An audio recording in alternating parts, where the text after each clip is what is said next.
Two grumpy critics. Okay, let me ask you a question. Lay it on me. When was the last time, as an adult, that you used Pythagorean theorem? Oh my gosh. Probably 1997. And that was really before you were an adult. I wish. So, you've never really used Pythagorean theorem in your adult life, which is why I've had a bold idea that I'm going to suggest to you. Mm-hmm. In schools, we discontinue teaching it, and instead, we teach whispering. Oh, yes, okay. Whispering. Something that could at least be used a couple of times a month when people go to movie theatres. Oh, no. I was in a movie theatre this past weekend to see the excellent A Quiet Place, and I was quite prepared to put up with the noises that are native to a movie theatre. Popcorn rustling and chewing, the ice and the drinks readjusting in cups, coughing, sniffing, all, if at a reasonable volume and for an unsustained period of time, are part and parcel of the movie-going experience and not really that much of a big deal. So I expected them.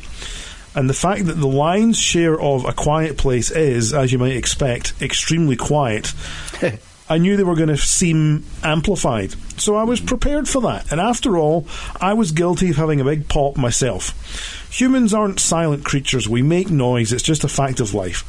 What I wasn't prepared for was to go into a movie that plays out almost completely in silence and have some fat oaf 3 rows behind me talk to his wife almost at full volume throughout the entire movie. So, you see, Moron there hasn't exactly needed Pythagorean theorem, but he could have benefited very much from whispering lessons for a few years. I mean, for goodness sakes, I could have benefited if he had been taking whispering lessons for a few years. It's not Mystery Science Theatre, so shut your festering gob. Silent movies are no new things, kids. There was a period of time when all movies were silent, and save for a few cards with sparse and important dialogue, the only sound was the projector and maybe, if you got lucky, a plinky-plonky piano. But movies that are almost completely silent, or quiet I should say, are certainly unusual in this day and age of 7.1 surround sound explosions. And thus goes A Quiet Place, in which the world has been plunged into silence thanks to an invasion of alien species that is blind but has extremely acute hearing and is ravenous when it comes to noise-making humans. Now, when I say that it's quiet, you have to understand that there is no theatrical whispering going on in the movie. No one's saying, "I think the aliens are over there, Jeff!" This is subtle, ambient sound, quiet moves, and sign language. This movie is unique in that about 75% of the film is in sign language.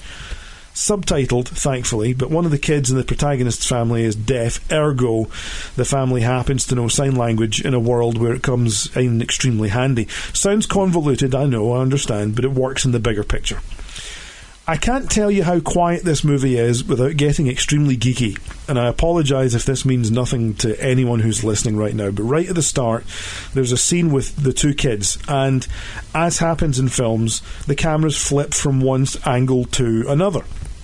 So you've got one angle on one kid, one angle on the other kid. Right.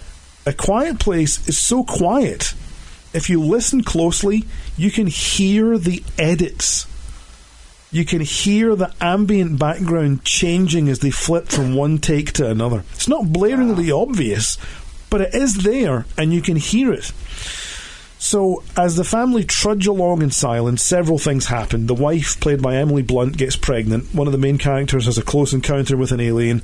Another one wanders off by themselves. No spoilers, but this is a horror movie, and horror movie things happen, so expect a bit of high drama from time to time. Also, Brit kids, expect a co-star that looks like a cross between Cutthroat Jake from Captain Pugwash and ex-Sun editor Stig Abel. He really does. It's not an especially funny observation, but he does. Okay. A Quiet Place isn't a perfect film.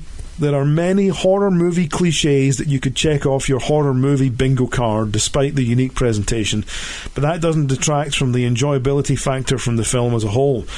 From about the first 5 minutes in, you really, really want the film to succeed and not suck. And for the most part, it doesn't. There's a few surprises in there, and there's some pretty decent jump scares if you happen to like that sort of thing. The plot's a bit thin on the ground, but then so is the dialogue, and it's very much a case of asking myself, could I do better? And this time, no, I don't think I could. So I give it 4.5. Oh, phew! It was only a raccoon's out of 5. So what you're saying is, you didn't see A Quiet Place, takes off sunglasses, in a quiet place. A Radio 6 international production from the USA. Copyright 2018.